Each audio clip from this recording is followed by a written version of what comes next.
இன்றைக்கு பெரியாருடைய கொள்கைகள் நாடு முழுவதும் வெளிநாடுகளுக்கு உட்பட இன்னைக்கு பரவிக்கிட்டு இருக்கு. பெரியாரை இன்னைக்கு உலகமே கொண்டாடிட்டு இருக்கு. குறிப்பிட்டு சொல்லணும், இன்றைக்கு இருக்கக்கூடிய தலைமுறையினர் ஜென்சி கிட்ஸ் அவங்களும் இன்னைக்கு பெரியாருடைய கொள்கைகளை படிக்க ஆரம்பிச்சிருக்கிறாங்க, ஏற்றுக்கொள்ள ஆரம்பிச்சிருக்கிறாங்க. அதற்கெல்லாம் காரணம் இங்க இருக்கக்கூடிய ஆசிரியருடைய உழைப்பு என்று சொன்னால் அதுல மாற்று கருத்து இல்லை. ஆசிரியர் அவர்கள் தன்னுடைய 10வது வயதிலிருந்து மேடைகளில் பேச தொடங்கிட்டார். 10 வயதில் பெரியாருடைய கொள்கைகளை பேச தொடங்கிய ஆசிரியர் அவர்கள் இன்னைக்கு 93 வயதிலையும் அதே கொள்கைகளை பேசிக் கொண்டிருக்கிறார்.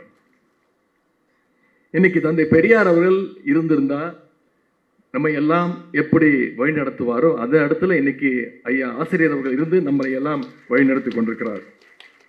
குறிப்பா தமிழ்நாட்டுக்கு எந்த நேரத்தில் எந்த ஆபத்து வந்தாலும், அது இந்தி திணிப்பாக இருக்கட்டும், எஸ்ஐஆராக இருக்கட்டும், டீலிமிட்டேஷனாக இருக்கட்டும், இடபிள்யூஎஸ் பிரச்சனையாக இருக்கட்டும், இப்படி எந்த ஆபத்து வந்தாலும் நமக்கெல்லாம் அதை முன்கூட்டியே தெரிவிக்கின்ற ஒரு எச்சரிக்கை மணியாக நம்முடைய ஆசிரியர் ஐயா அவர்கள் இருந்து கொண்டிருக்கிறார்கள்.